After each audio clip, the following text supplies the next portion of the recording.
How's it going, everybody? I'm Patrick, I'm Justin. and we're going to be doing chapter 57 of Winston. Can analytics recognize, predict, or write a hit song?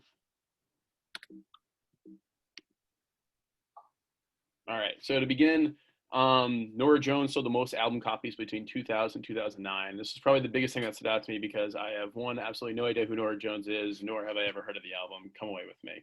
But her album Come Away With Me came out when she was an unknown artist, and the program Hit Song Science used AI to predict it.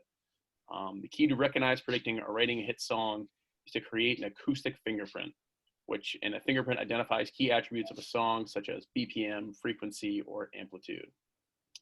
In order to describe a song, it must be sampled around 44,000 times per second, but in other cases, it can be done at much less times per second, such as Shazam that does it around 100 times per second. This chapter attempts to uncover how does Shazam know what you're listening to, how did Hit Song Science predict that Norah Jones' album would be a smash hit, and can AI write a good song? So to begin with, how does Shazam know what you're listening to?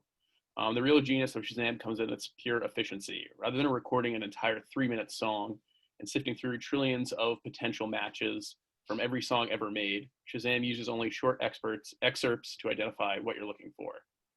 Shazam records 100 times a second for 15 seconds at the highest and lowest levels of frequency. They then gather the 1,500 data points and from your phone and sift through their 8 million song catalog to match the data to the song that you're looking for. Next, looking at how did Hit Song Science know that Norah Jones' album would be a smash hit? They utilize cluster science. Cluster science is the idea of taking a large set of objects and classifying them into clusters. That way, each cluster contains information that is substantially different from one another. Hit Song Science downloaded acoustic fingerprint of thousands of songs and focused on the top 30 hits. They found 60 clusters among the top 30 hits, which identified key attributes in which a hit song would fall into. Songs with a fingerprint not near a cluster wouldn't be a hit, and 9 out of 14 of Norah Jones' album songs were classified as having hit potential, and the rest is history.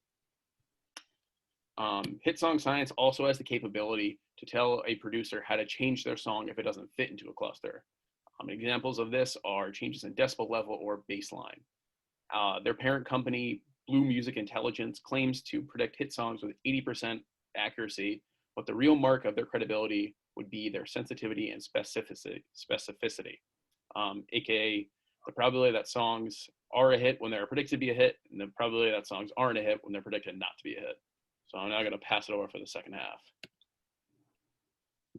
Okay, so artificial intelligence is now used for music generation now, and they can be used to find popular tones and rhythms to create its own sound for a specific genre.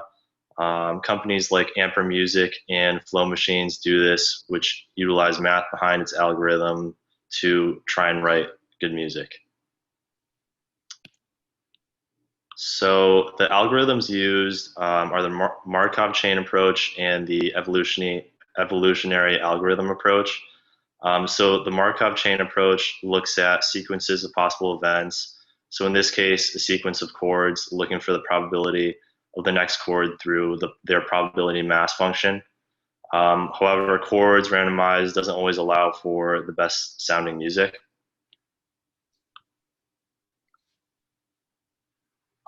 So this is where the evolutionary algorithm approach comes into play.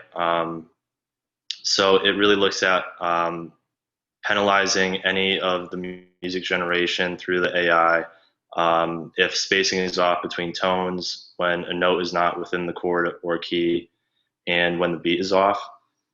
So these penalties give it a better chance of being a more complete, cohesive song, making it better than the Markov chain approach.